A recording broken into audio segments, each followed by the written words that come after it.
going on? Thank you for checking us out. This is Greg with Lit Fitness. Thank you. What I've got for you today is a beautiful abdominal exercise. Through the 90s, we went through some very heavy, crazy, intensive crunch progressions. Now, most of those are just fluff, and you really don't need a whole lot of them. And I'm not going to disappoint you with the ones that you really don't need, but I am going to leave you with a beautiful one that we got out of kind of around that era. It is phenomenal, but with just a few tweaks, you can make it even better. You see, the problem with the crunch is a lot of people, they'll start substituting low back extension because the external load right down towards the low body is really too great. Their abdominals just aren't strong enough, particularly the TBAs, as well as those rectus abdominals on top, to help support that long lever or let that long excess weight way down there in the feet.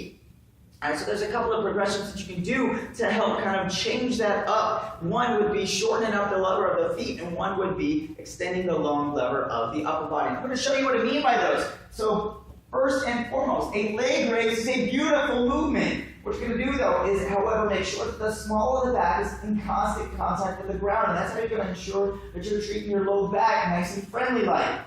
Alright, so your typical leg raise is the hands right here. A lot of times people will sit on top of that, on top of their hands. I'm not a fan of that. I like to actually hold on to the hips, belly button drawn in tight, because then I feel my abdominals working a whole lot more. You're going to extend those legs and draw the legs in as high as possible. Now, if those hips come off the ground, that's going to be great. However, if they don't, that's fine too. But if we're starting to go in this low back extension where we can easily slide that hand underneath, what we're going to do is one of those two things I just mentioned. You're going to either shorten the lever and go into what we call a reverse crunch. Knees bend at about a 90-degree angle. Draw the knees into the chest, and there's less load on the low body. All right. So now we're really rocking those abdominals, and we're keeping low back safe, which is really important. The other thing you can do, you can mix and match the two of them, is use an anchor. Holding onto a kettlebell, a dumbbell, we're using sandbags here. You can extend that lever, but now we got this long lever out here. It's going to help raise those abdominals and help counterbalance and counteract the low body. All right?